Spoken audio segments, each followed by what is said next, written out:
చాలామందికి లో back pain ఉంటుంది, నడుము నొప్పి, అడపాదడప వచ్చే వాళ్ళు ఉంటారు, లేదా క్రానిక్ దీర్ఘకాలంగా బ్యాక్ పెయిన్తో బాధపడే వాళ్ళు ఉంటారు.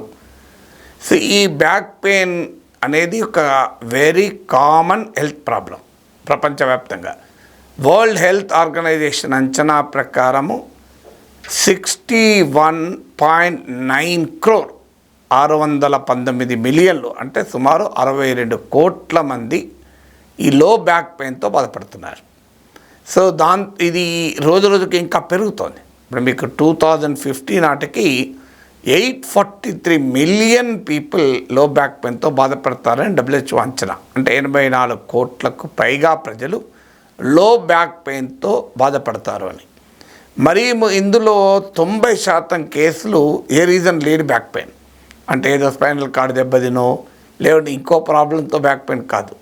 ఇలా ఏ రీజన్ లేని బ్యాక్ పెయినే 90%. నాన్ స్పెసిఫిక్ బ్యాక్ పెయిన్ లో బ్యాక్ పెయిన్ అంటారు.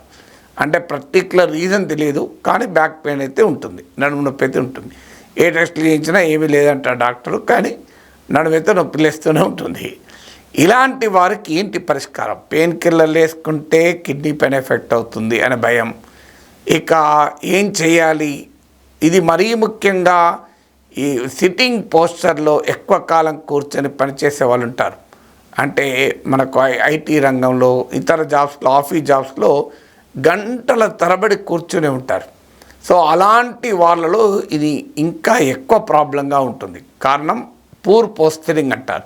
నువ్వు ఎలా కూర్చున్నావు అనేది నీ నడుము నొప్పి ఉంటుందా లేదా అని తెలుస్తుంది.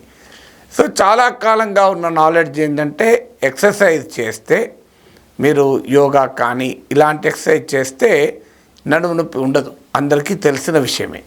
ఆల్రెడీ లో బ్యాక్ పెయిన్ ఉన్న వాళ్ళు ఏ ఎక్సర్సైజ్ చేయాలి అనేది ట్రైన్డ్ ఫిజియోథెరపిస్ట్ దగ్గర, ఆర్థోపెడిషియన్ దగ్గర సలహాలు తీసుకొని చేయాలి.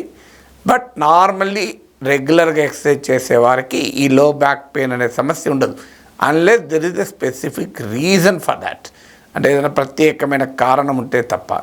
కానీ తాజాగా ల్యాన్సెట్ అనే మెడికల్ జర్నల్, ఇది ప్రపంచ ప్రఖ్యాత మెడికల్ జర్నల్, ఇందులో పబ్లిష్ అయిన ఒక స్టడీ ఏం చెప్తుందంటే, మీరు ఒక హాఫ్ అన్ అవర్, ఒక 30 minutes వాకింగ్ చేశారనుకోండి, లో బ్యాక్ పెయిన్, నాన్ స్పెసిఫిక్ లో బ్యాక్ పెయిన్ గణనీయంగా తగ్గుతుంది అని. ఎంత సింపుల్ ఔషధమో చూడండి. చాలా లో కాస్ట్ ఔషధం. కాస్ట్ నో కాస్ట్, లో కాస్ట్ కూడా కాదు.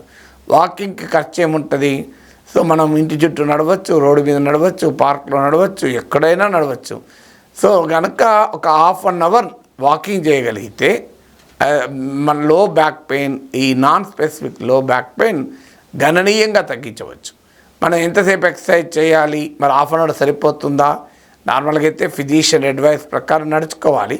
జనరల్ ప్రిన్సిపల్ నాకు చాలామంది డాక్టర్లు చెప్పింది, మీరు కంఫర్టబుల్గా ఉన్నంత కాలం చేయొచ్చు. ఉన్నంత కాలం అంటే 2 గంట చేయమని కాదు, but as much as you can. మీరు 35 minutes చేయగలిగితే 35 minutes చేయండి, 40 minutes చేయగలిగితే 40 minutes చేయండి. టూ మచ్ ఆఫ్ ఎక్సర్సైజ్ కూడా మంచిది కాదు అని ఇటీవల ఘటనలు కూడా మనకు తెలియజేస్తున్నాయి. బట్ ఒక సేఫ్గా, హ్యాపీగా 30 minutes వాకింగ్ చేయొచ్చు. చాలామంది ఒక రాంగ్ ఆర్గ్యుమెంట్ చేస్తారు, సార్ మేము నడుస్తలేమా, కిచెన్లోకి వెళ్ళి బెడ్రూమ్లకు, బెడ్రూమ్లోకి వెళ్ళి కిచెన్లకు, ఆఫీస్లో ఈ రూమ్ నుంచి ఆ రూమ్కు మేము నడుస్తూనే ఉన్నాం కదా, ఇంటి నుంచి కింద బండి వరకు నడుస్తూనే ఉన్నాం కదా అంటారు. ఆ నడక ఎక్సర్సైజ్ అన్నారు. ఆ నడక రొటీన్గా మనం చేసే పని. ఎక్సర్సైజ్ అంటున్నామో స్పెసిఫిక్ యాక్టివిటీగా దాన్ని చేయడం. చాలామంది వాకింగ్ చేసేటప్పుడు మొబైల్ ఫోన్ వినుకుంటూ కూడా చేస్తారు. నేను గతంలో కూడా వీడియో కూడా పెట్టాను. సో కాలు పడిపోవడం, నడుస్తూ పడిపోవడానికి ఇది ఒక ముఖ్యమైన కారణం కూడా అని చెప్పాను. సో అయితే నా వీడియోలు కూడా చూస్తూ వెళ్తూ ఉంటారు. But still I want your health is more important కనుక చెప్తున్నాను. సో బట్ వాకింగ్ అనేది ఒక వండర్ఫుల్ ఎక్సర్సైజ్. సో వాకింగ్ చేయలేకపోతే, సమయం లేదు మా ఇంటి అంటే ఇంట్లో ఉండి యోగానో, సూర్య నమస్కారాలు చేయండి. మన నిన్ననే అంతర్జాతీయ యోగా డే జరుపుకున్నాం. అద్భుతంగా ఉంటుంది. నా ఎక్స్పీరియన్స్ అయితే యోగా అండ్ సూర్య నమస్కారాల వల్ల నా ప్రతి పారామీటర్, కొలెస్ట్రాల్ కానీ, డయాబెటీస్ కానీ, everything is normal, perfectly normal. ఎన్ని గంటలు పనిచేయాలన్నా చాలా యాక్టివ్గా, హ్యాపీగా పనిచేసుకోగలుగుతున్నాను. సో అందువల్ల మన ఏజ్కి తగ్గట్టు, మన శారీరక పరిస్థితులకు తగ్గట్టు అవసరమైతే ఫిజిషియన్ సలహాలతో ఇతర ఎక్సర్సైజ్ యాడ్ చేయొచ్చు. కానీ ల్యాన్సెట్ స్టడీ చెప్పేది ఏంటంటే మీరు ఒక హాఫ్ అన్ అవర్ కనుక చేయగలిగితే it will add to your health in a very big way. మీకు లో బ్యాక్ పెయిన్ లేకుండా ఉంటుంది.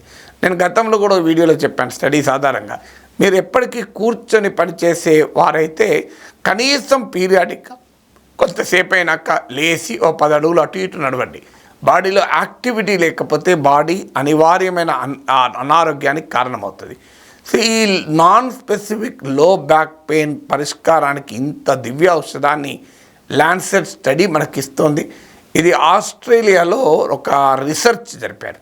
2 రకాల గ్రూప్స్ లో బ్యాక్ పెయిన్ను అనుభవించిన వారిని కొంతమందిని తీసుకొని వాళ్ళ 2 గ్రూపులుగా డివైడ్ చేశారు.